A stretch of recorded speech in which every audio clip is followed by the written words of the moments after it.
Medina अल ज़हरा दुनिया का सबसे खूबसूरत शहर जो सिर्फ 70 साल रहा। मदीना अल ज़हरा को स्पेन के मुसलमान शासकों ने बसाया था।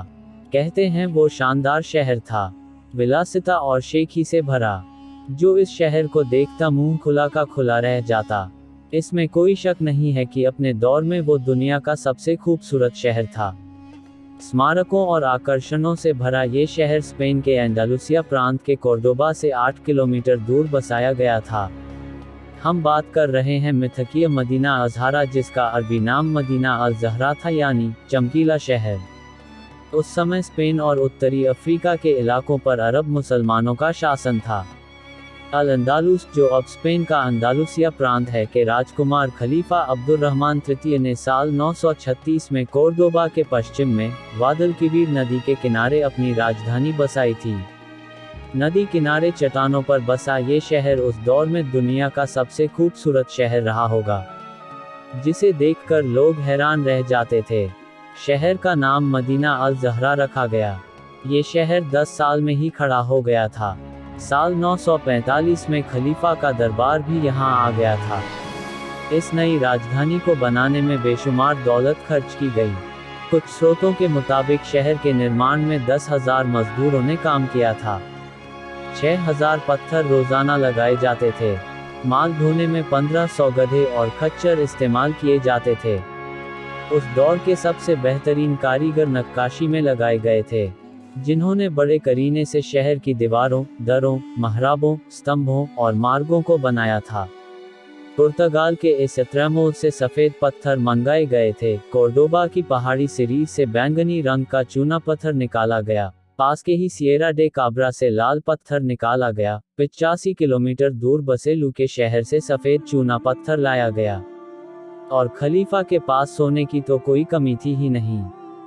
मदीना अल ज़हरा पुरातत्विक स्थल के निदेशक अल्बर्टो मोंतेजो ने कहा, ये शहर खलीफा की शान और शौकत और ताकत का प्रतीक था, इसलिए इसे बनाते हुए इस बात का ध्यान रखा गया कि इसमें अधिकतम वैभव और भव्यता दिखे। इस शहर के निर्माण के लिए राज्य ने भरपूर आर्थिक स्रोत लगाए थे। उस समय खिलाफत का सालाना बजट 40 से 50 लाख दिरहम था, जिसका कम से कम 1/3 हिस्सा मदीना अल ज़हरा के निर्माण में खर्च किया गया था। शहर ऊंची नीची चट्टानी जगह पर बना था। वास्तुकारों ने इसका फायदा उठाते हुए शहर को 3 तलों में बनाया। सबसे ऊपर शाही किला यानी रॉयल अल्काजार था, जो अब्दुर्रहमान तृतीय का निवास स्थान भी था। इसमें बड़े आलीशान खंभे लगाए गए थे और सजावट में महीन कारीगरी की गई थी। खलीफा अपने महल की विशाल छत से कई किलोमीटर में फैले पूरे शहर को देख सकते थे। दूसरे तल में प्रशासनिक इमारतें और अहम अधिकारियों के घर थे।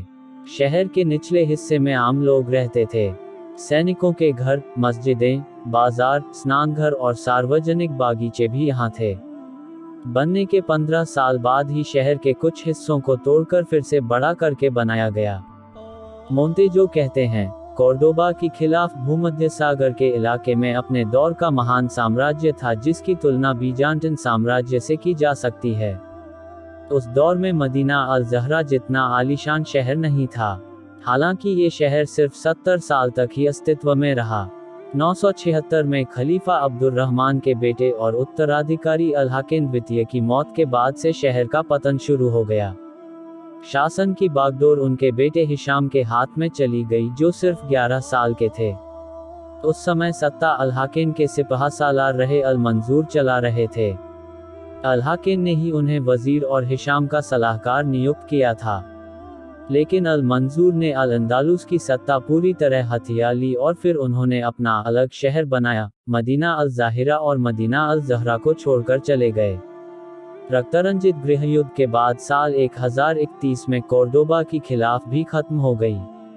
इसके इलाके अलग अलग राज्यों में बंट गए, जिन्हें तैफा राज्य कहा जाता है, और फिर मदीना अल ज़हरा को पूरी तरह छोड़ दिया गया। पश्चिमी दुनिया के सबसे खूबसूरत शहर को लूट लिया गया और जला दिया गया। इसकी खूबसूरती खत्म हो गई। राजधानी के निर्माण में लगी सबसे महंगी वस्तुओं को या तो हटा दिया गया या बेच दिया गया। मोंतेजो कहते हैं, जिनके पास राजधानी से जुड़ी वस्तुएं थीं उन्हें सम्मान दिया जाने लगा। और अंततः ये या तो सेविले पहुंच गईं या फिर उत्तरी अफ्रीका या उत्तरी स्पेन के अन्य इलाकों में। शहर को बुरी तरह लूट लिया गया। दीवारों और इमारतों से पत्थरों तक को निकाल लिया गया। मदीना अल ज़हरा एक जीते जागते खूबसूरत शहर से एक खदान बन गया, जहां से निर्माण सामग्री निकाली जाती रही। यहाँ पहले से कटे हुए और तराशे हुए पत्थर थे, और फिर इस शहर को भुला दिया गया। ये शहर दोबारा अस्तित्व में तब आया जब 1911 में यहाँ खुदाई हुई। इस जादुई शहर पर फिर से रोशनी पड़ने लगी।